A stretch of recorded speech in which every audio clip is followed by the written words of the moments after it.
Today I wanted to talk about Margaret Chin's book, Stuck: Why Asian Americans Don't Reach the Top of the Corporate Ladder. So this book is talking about the bamboo ceiling, and there are an array of books on that concept. And originally the book Bamboo Ceiling was written by Jane Hoon, who has written a series of books about Asian Americans in the workplace. And she's a corporate coach, so she's coaching both workers and corporations on how to be more diverse in recruiting a workforce, and then also retaining and valuing the diversity of these cultural backgrounds within the workplace. Other books have mentioned Asian Americans in the workplace, and I just wanted to mention these two books as well. Brotopia by Emily Chang, a journalist, subtitled Breaking Up the Boys Club of Silicon Valley.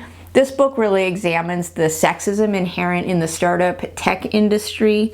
And then the autobiography Reset, My Fight for Inclusion by Ellen Powell, who was also a very high-ranking person within Silicon Valley who ended up filing a very notorious lawsuit for sex discrimination. So in this book, Margaret Chin is applying the bamboo ceiling concept to an ethnographic study of Asian American men and women in the corporate workplace. Each chapter examines a step within the career trajectory and how Asian Americans might be limited at every step of the path, and that ultimately they just don't make it into the top levels of these professions, the C-suite in particular. I assigned some of the chapters in this book in my race and ethnicity class, and I always think that it's very important for me and for my students and sociologists to be extremely specific about what intersecting demographics we're talking about.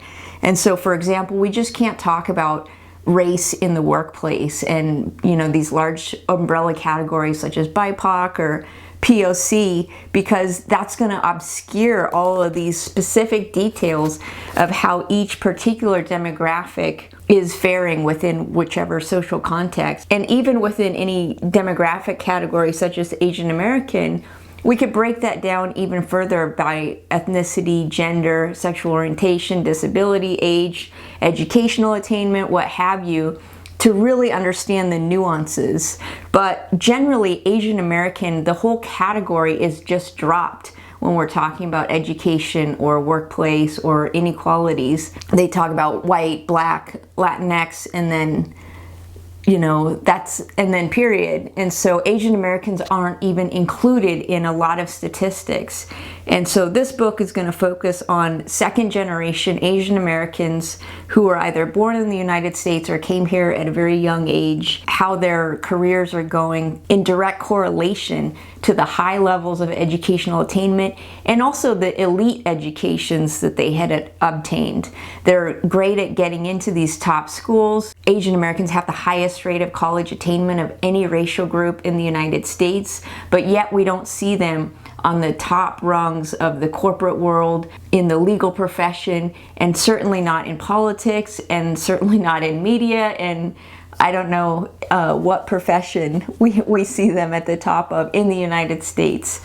They're so great on getting into these colleges and stuff, but then something happens along the way. So this book is going to examine just the step-by-step process of how Asian Americans get limited within the corporate ladder. So on the very first page, Margaret Chin asked the question, if we consider Asian Americans' high level of educational attainment, the highest of any racial group in the United States, and their high rates of acceptance into the Ivy Leagues, which she herself attended Harvard and worked for the university in their minority recruitment center in the 80s and 90s, she said that at these elite schools, considering the high levels of Asian American attendees, that we would expect then several decades later to see Asian Americans really getting to the top of these professions that they enter into in high rates. And so she uses the example of out of the Fortune 500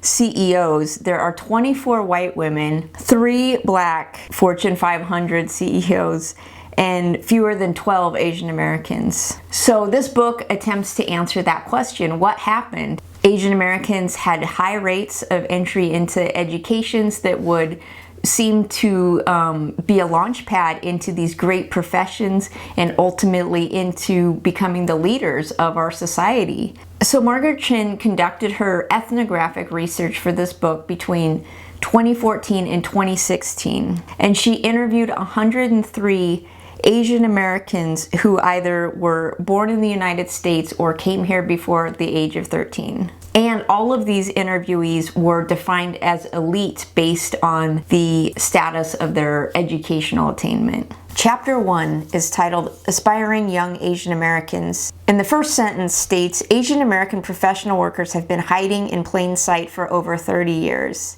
So Margaret Chin herself graduated from Harvard in 1984, and as a student she worked for their minority recruitment program. And so she herself is embedded in this elite educational culture. So in this first chapter, she provides some historical context of just demographics. The United States had 22.6 million Asian Americans, which was accounting for 6.9% of the US population. You know, she looks back at the very beginning of large-scale Asian migration in 1965, when at that point Asian Americans represented 1.2% of the population. So Asian Americans are the fastest growing ethnic group within the United States. She quotes that it's projected that by 2065 they will represent 14% of the nation's population and compose nearly 40% of all immigrants entering the country. And that she points out also that this includes at least 19 different national origin countries in East, South, and Southeast Asia. So even the category of Asian American is very diverse within it, and so it would be even greater if we could be more specific about who we're talking about and which specific ethnicity is represented. And she also has a section on just the history of immigration in a nutshell. One of the arguments for why Asian Americans have such high rates of educational attainment and socioeconomic status is just based on very selective immigration policies.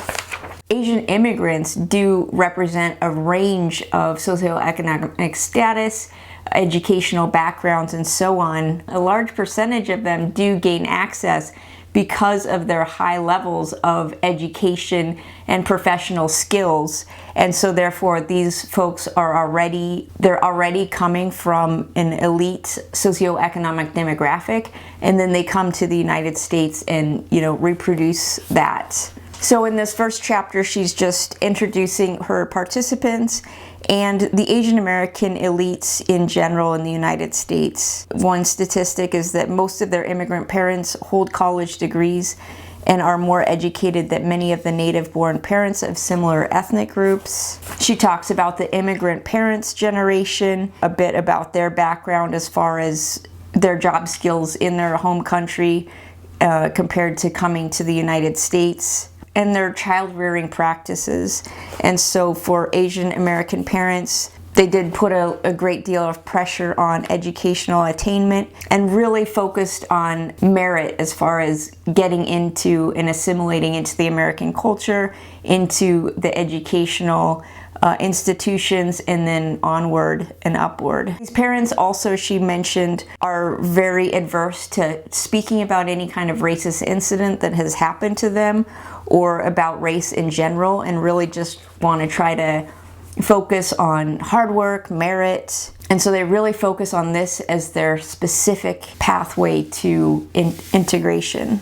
And she puts it into the context of what's happening during those different time periods, the 80s, the 90s, early 2000s, and what's happening with this particular cohort of folks and their parents. So just this hope that Asian Americans would be able to come to the United States, achieve the American dream, work hard, put their kids into top schools, and have their kids become really successful. And so they focus completely on education and what's going to count for getting into these schools rather than having more of a well-rounded development, say. She's pointing out that by the year 2000, Asian Americans represented 3.6% of the US population, and some white communities were beginning to notice.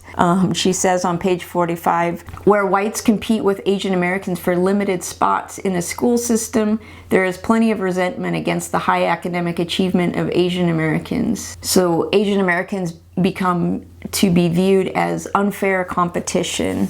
And also she puts it into the context of the different affirmative action legal cases that are going on at the time in the 2000s. 2 cases were brought against the University of Michigan in 2003, which upheld the use of race as one of many factors in selecting admitting students. In this first chapter then, she's just setting the stage and setting the context of the demographics, the social cultural context, the policy context of affirmative actions in college, into the workplace, and also the experiences of these particular participants and their parents during these earlier time periods of development, 80s, 90s, early 2000s. Chapter 2 is called The Playbook for Success, and she opens with a quote by Vince, a Chinese American who graduated from college in the 1990s and is now a partner in a law firm. He states, "My mother told me that if I wanted to go to Harvard, I needed to do the same activities as the Asian American kid who got into Harvard the year before. So on top of good scores and grades, I needed to be first violin in the school orchestra, and I needed to be a captain of my swim team. And I did, and I got into Harvard." This chapter obviously talks about the playbook for success, what parents tell their children they have to do in order to achieve success. It's really important to pay attention to the time period in which this particular advice comes out, because this is, the boomers' advice. These are people that had elite educations in their home countries and got visas into the United States based on their particular skill set. And so they come to the United States. They're also culturally hierarchical. They're not going to argue with their boss. They don't call out racial discrimination.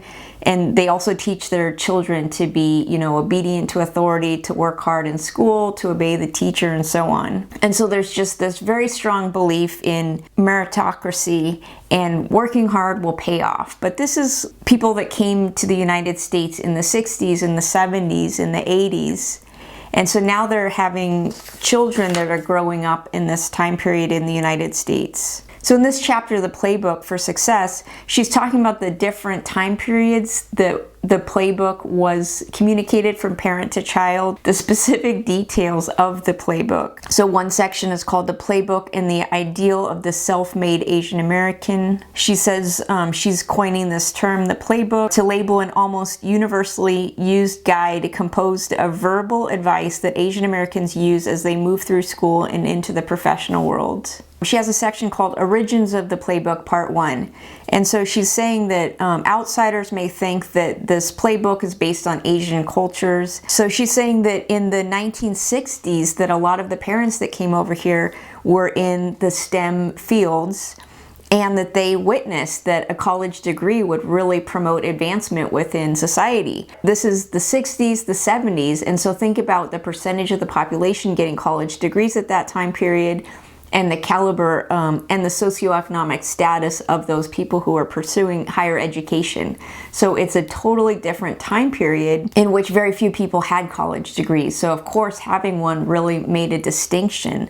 However, nowadays, having a college degree does not make one distinct at all. And so therefore you have to get, a higher quality degree or a collection of advanced degrees. The playbook for success is just, work hard, get good grades, move up, just this meritocracy. And so she's saying that original Asian immigrants who might have had language difficulties and not have assimilated well with their white colleagues may have lacked the social connections and ability necessary to move with ease and confidence among their colleagues, and especially into promotions. She's pointing out that the playbook might get one into the college, get one through college, get one an entry-level job, but it doesn't really help advance past the mid-career level. So once people get into their mid-career level, where it's not just the hard work and the ability to do the job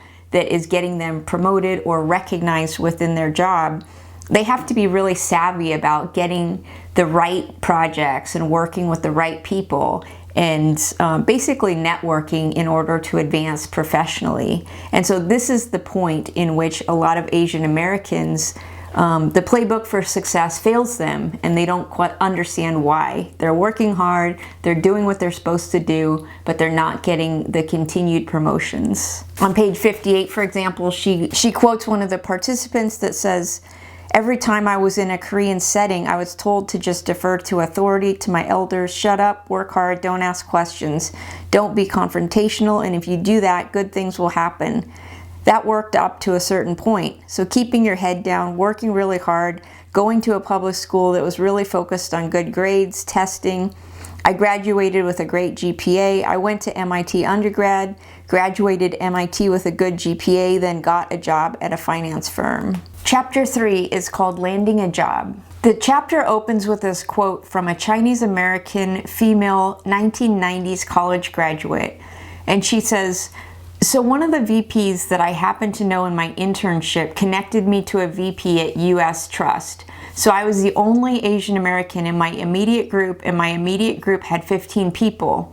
But then I also worked as biz analyst. I interfaced between the business sides, also the IT side. And of course the IT side, 60-70% were Asian American." In this chapter 3, she's talking about the point between college and landing that first job. And so already Asian Americans and all workers are starting to be tracked at this particular moment. The tracking process begins right at the time when the campus recruiters come to the university. People are encouraged to get into certain jobs over the others. And so we see in this opening quote that the IT side was 60-70% Asian American, but the biz analyst side was all white. And so we can imagine from which side people are going to be promoted to the next level. And so she reminds us that half of her interviews attended the Ivy League colleges, Ivy League adjacent schools, and another 30% graduated from selective universities. And so all of her participants are extremely high caliber education. And yet at this very moment between college and the first job, there's going to be some leakage that takes place. She states on page 74, "In this chapter I describe the intersections of individual efforts the people I interviewed devoted to finding a job and the job recruiting and hiring programs that are offered on most campuses, along with off-site career fairs conducted by Fortune 500 companies and professional organizations." When this author was working as a student worker at Harvard, she was working within the program of minority student recruitment. So she understands these recruitment processes.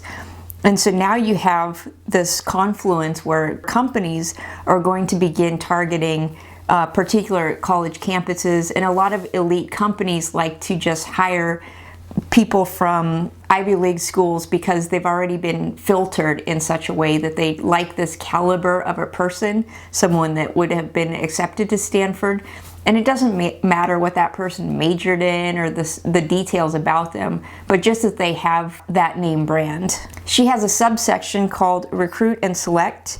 And so she's speaking about how Fortune 500 companies, first of all, go to these Ivy League schools to recruit. So that's their first level of distinction, of discrimination. She cites the book by Lauren Rivera, Pedigree, How Elite Students Get Elite Jobs. And that book does a deep dive into how these affluent jobs recruit directly from the Ivy Leagues. She has a section called Social Connections, Ethnic Connections on page 79, and she states that the college-educated parents of the Asian Americans I interviewed, even parents who worked in corporations, knew little that was actually helpful for their children. And so this sounds like a typical kind of generational difference of the changing landscape of the job market, and how parents are just clueless because parents that got their jobs back in the 60s, 70s, 80s, during those time periods, you get a bachelor's degree and yeah, you get multiple job offers right out of the gate.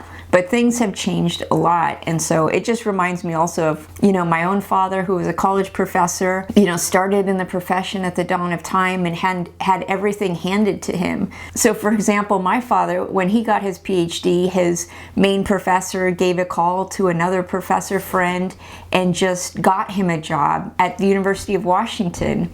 And then from there, he was recruited to his next job, and at which point he was hired. There was no tenure track. He was just hired, full professor, tenured, because he was one of the first PhDs on the entire campus. But now in my generation, when there's 50,000 PhDs minted every single year, you know, a lot has changed. And so my father's advice to me is absolutely outdated. And so that's the situation with these parents of like, well, it worked for me in the 80s, you know, well, things are changed.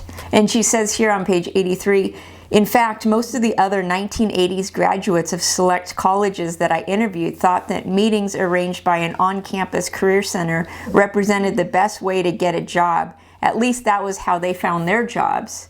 So yeah, it worked for us in the 80s, but you know, I don't know what's happening now. And so just the, you know, the participants, parents perhaps, who graduated in the 1980s, you know, had these multiple job offers right out of college and just, you know, took one. And so ultimately at the end of the chapter, she's saying that upon graduating from college, the majority of her respondents were able to find jobs right out of college. However, when asked about how they found that first job, their answers usually involved a detailed account, the incredible amount of work they devoted to the effort and elaboration. They had to figure it out for themselves. She says that while her participants, the majority of whom were able to get a job right out of college, and not surprising, you know, they all went to elite schools, that the advice that they had received and the on-campus services that were offered to them weren't enough to get them a job. And at this point, the playbook is starting to fail them, and so they had to figure it out for themselves, they said, emphasizing the fact that most did not get much actual help, industry information, or contacts from their parents in the job search. So this was the beginning of the kind of unstableness about the future trajectory. So landing the job, they got into that next level, but were surprised that the playbook didn't seamlessly work for them and that they had to start to figure things out for themselves. That's how she concludes chapter 3 of just landing a job. Chapter 4 is called What's in a Promotion?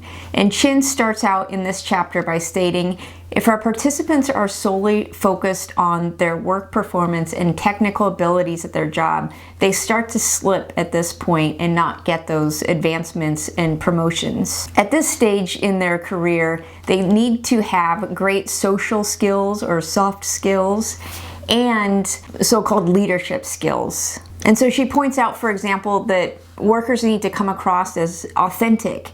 And so talking about one's family and private life and just kind of becoming friendly with one's coworkers.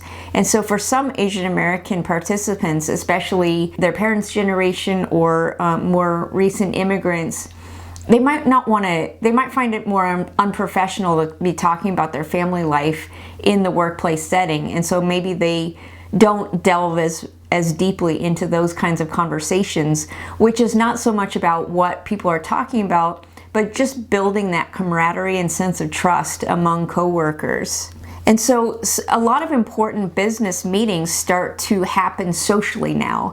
And so some of her Asian American participants find themselves not invited to the lunch or to the social event because those soft skills would have gotten one into that event, and at that event then important business related concerns are talked about.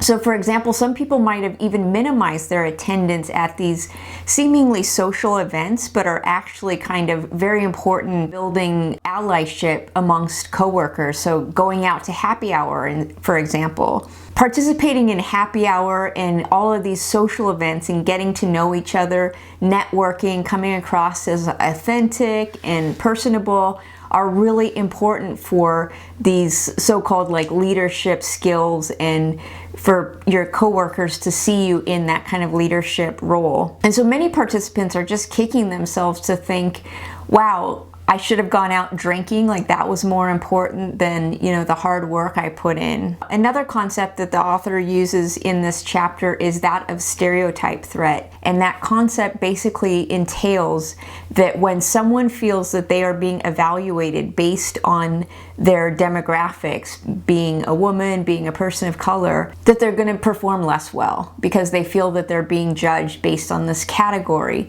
And so there's a lot of academic studies that show that if people are given an exam or some kind of test and they're just told, you know, to do it as a control group versus a different group who's told like, oh, you're going to be representing this group, then those people perform less well on the activity at hand. So how the concept of stereotype threat impacts Asian Americans is, for example, Asian Americans are stereotyped as robotic, nerdy, and unable to socialize. Thus, one of Chin's participants states that being considered hardworking and smart is a great asset for anyone except an Asian American because it feeds into ethnic stereotypes. Central parts of this chapter point out that stereotype threat in its particular application to Asian American workers shows that by being perceived as hardworking or smart is going to still keep people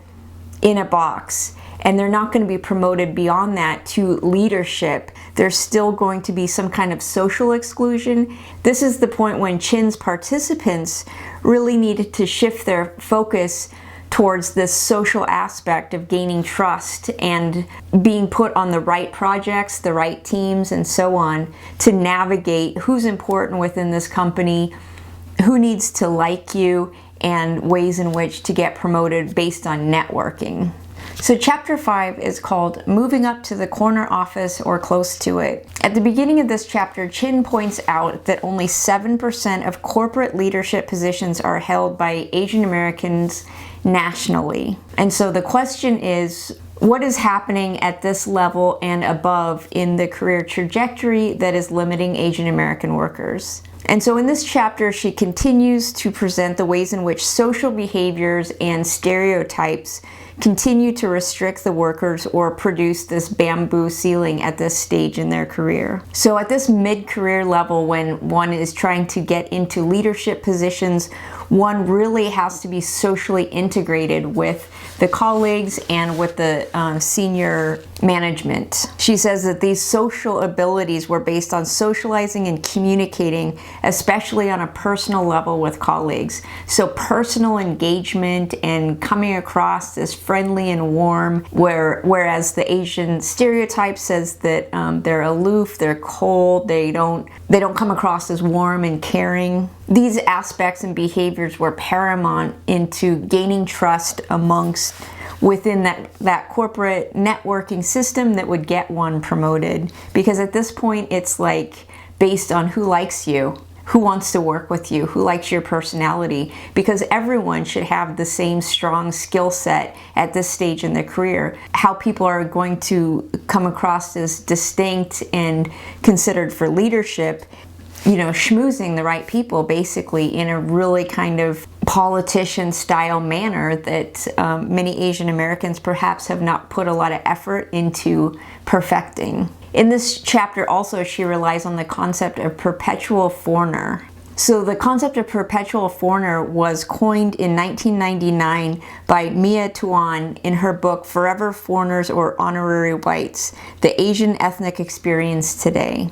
And so this concept basically states that Asians are always seen as foreign, as others, as not authentically American. And so no matter how many generations one's family has been in the United States, one is always asked, where did you come from? What are you? No, really, what are you? Chapter 5 is analyzing this attempt to get into the C-suite, to the elite management of the corporation. And so at this point, social skills are paramount, and this is where Asian American workers again get limited and blocked from advancement. Chapter 6 is called The Double Bind for Asian American Women. Chin points out on page 147 that when it comes to landing coveted management positions in corporate America, Asian American women are the least likely of these four groups, Asian American men, women, and white men and women, to be successful. In this chapter, Chin's participants are entering their mid-level career, and this is also a time when they start to have families. And so in the beginning of this chapter, she cites the concept of saving face based on a 2016 book by Angie Chung called Saving Face, The Emotional Cost of the Asian Immigrant Family Myth. Part of saving face for the participants is to always reassure their parents, their family, that things are going okay. And so they want to downplay any challenges that they're facing in their personal life or in their work life. And so in this chapter, she's specifically talking about how when Asian American women have children, their lives took a 180-degree turn. Their struggles in the workplace became apparent or really magnified. So if they had parents that were close by and available to do some childcare, they would certainly do that. But if they didn't have access to family childcare, then the childcare situation started to affect these women's professional trajectories. And so the author talks about the book by Williams and Dempsey, published in 2014, called What Works for Women at Work, talking about different barriers in the workplace for working mothers. So now Asian American women face this double bind within the workforce, because you remember that previously in developing their soft skills, one of the unspoken norms or requirements was to talk about one's personal life and family life within the workplace in order to just, come across as being friendly with their coworkers. But now, after having just had a child, if they talk about their family too much in the workplace, then this can backfire on them by either management or coworkers perceiving them as being more family-oriented and thus less committed to their jobs, which is a standard kind of sexist trope used against women in the workplace. So Asian American women face different kinds of pressures relating to their expectations within their family life and within their professional trajectory. And so, for example, a lot of these women felt pressured into having children by family members. And now, once they've had children, they're also facing some pressures to spend more time at home and to compromise their time commitments in the workplace. Previously, they'd also felt more pressure to get married than their male counterparts. And especially for Indian and South Asian women, they especially felt this pressure and even faced offers of arranged marriages or, parents and parents' friends offering to, introduce them to suitable partners. And a lot of her participants were also really surprised by the suddenness of this pressure that blew them over. And so the author also cites this concept of the immigrant bargain, in which the second generation feels an obligation to support their parents' generation and what their parents sacrificed for them. And their parents are also now paying back to their children in financial assistance and education, providing childcare, and perhaps other material means as able, such as a down payment on a house. So Chin is pointing out also that Asian American women face more difficulty and stereotypes than white women who have just also had babies, because of the stereotype of Asian American women as tiger moms and as really hardworking in the office, and that they're able to manage this kind of relentless schedule. So at this point, with the stress both in their family and in their workplace, they did feel set up for failure. The author quotes the concept of the motherhood penalty versus the fatherhood bonus, where after a child is born, the mother faces a penalty in the workplace, whereas the father gets a benefit. The author also points out that Asian American women are also prone to be recipients of sexual harassment, and if they are harassed in the workplace, they're also stereotyped as someone who wouldn't complain about it, and indeed often they can't bring themselves to file a formal complaint, and they do suffer these kinds of harassments within the workplace. As we see in Ellen Powell's Reset, she definitely faced incredible backlash for filing her legal complaint, but at the same time she's at the very high end of the hierarchy. And for the participants, they did feel that any kinds of diversity programs in the workplace that were designed to assist them were somewhat helpful, especially on the topics of gender and motherhood. And some were now able to make some kind of connections with other coworkers, especially coworkers of color, and started to gain some mentors. That was another huge barrier in the workplace, is that Asian American workers didn't have as many mentors and people to assist them in the networking process. So in the end of this chapter, she talks about how what is clearly missing from the playbook is any realistic discussion of systematic discrimination and racism within the workplace, especially as it particularly applies to Asian American women. Often when racism is talked about in these black-white dichotomous terms, Asian Americans wonder, like, well, my experience was different than that, so is it really racism? And so that's why it's very important to really be specific about the different groups, demographics, and specific types of racism as they apply to different groups, because it doesn't look the same across all groups. And if we define it in one way for one group and apply that to everyone, then we won't see the nuances of how racism is presented differently towards different groups. And so at this point, after women have had children, they're really facing another barrier towards advancement in their careers. And this is going to be a moment when the motherhood penalty and the fatherhood benefit are going to create a gap between the earnings of Asian American men and Asian American women. So she titles her conclusion Reworking the Playbook, and she's stating that she's completing the writing for this book in the fall of 2019, and at that point she sees a world that is rapidly changing. And this is right before the pandemic. So just imagine her addendum after the pandemic and the anti-Asian hatred that we've seen. In this concluding chapter, she's bringing us up to 2019 and putting the lives and experiences of her participants in the most contemporary time period. And so throughout the book, she's talked about the experiences of the immigrant generation parents and the lessons that they taught to their children. And now her participants have had their own children and are more outspoken about racism and barriers in the workplace. And she's also talking about how the larger social context is a lot more open-minded or diverse in relation to mixed race relationships, LGBTQ community and inclusion, and so on. And also just think about the high rates of Asian American out marriages and interracial marriages within that community. So she's talking about how she's saying in the workplace Asian Americans might have had trouble connecting and integrating socially with their white coworkers. Well, we can think about how Asian Americans have really married, white people and out of the race in increasing numbers, especially when we examine certain like East Asian groups.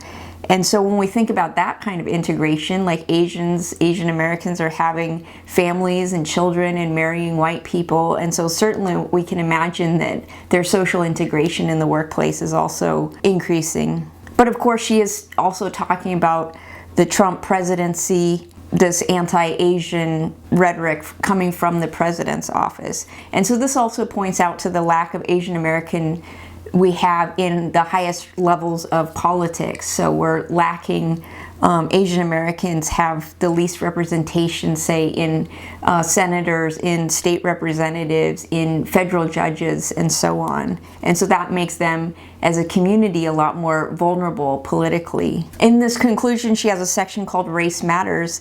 And so she's saying that what's clearly missing from the playbook is any realistic discussion of systematic discrimination and racism against Asian Americans. And so this is the next challenge for the Asian American community, is to really be outspoken about systematic racism, about the specifics of racism against Asian Americans, and also, I would add, to be in solidarity with other racially marginalized groups. In this context, she mentions the Harvard admissions case where Asian Americans fall on, all sides of using race in affirmative action or in admissions considerations for colleges. and in other highly specialized and highly selective schools.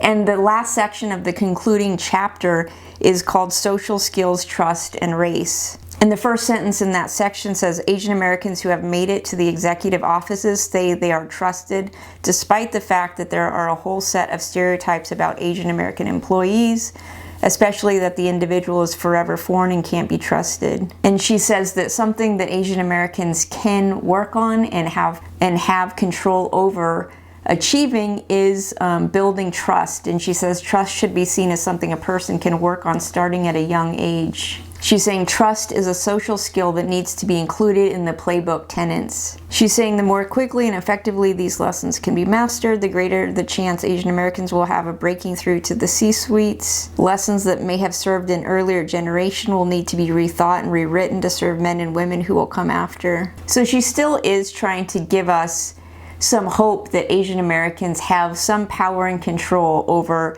their ability to develop social skills, trust, and bond with other white people, basically, and network, so that they're not solely seen as perpetual foreigners, which is also reinforced by if people stay within their community and are really, involved in their culture and their friend groups are other Asians. So this is definitely not like a radical book. She's still telling people how to succeed within the system as it does exist, and that the system should also recognize some of these structural barriers and change itself and adapt.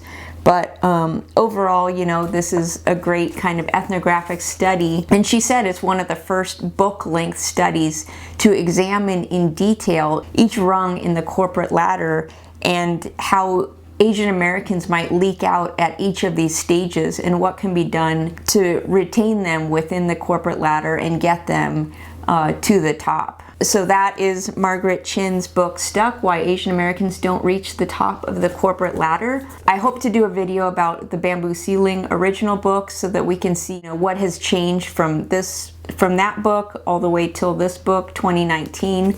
And also this book focuses on the corporate ladder, so it would be great to see books talking about, the tech industry as Brotopia does, and the legal industry, and Asians in the political field would be great to learn about as well. So I think it's important to really focus on Asian Americans within my race and ethnicity class, signing books like this for my students so that we can understand just the specific issues regarding employment for each demographic group, and especially retaining an intersectional analysis. Let me know your insights about Asian Americans in the workplace and what you've seen, what your experiences are. Thank you for joining me in this book overview.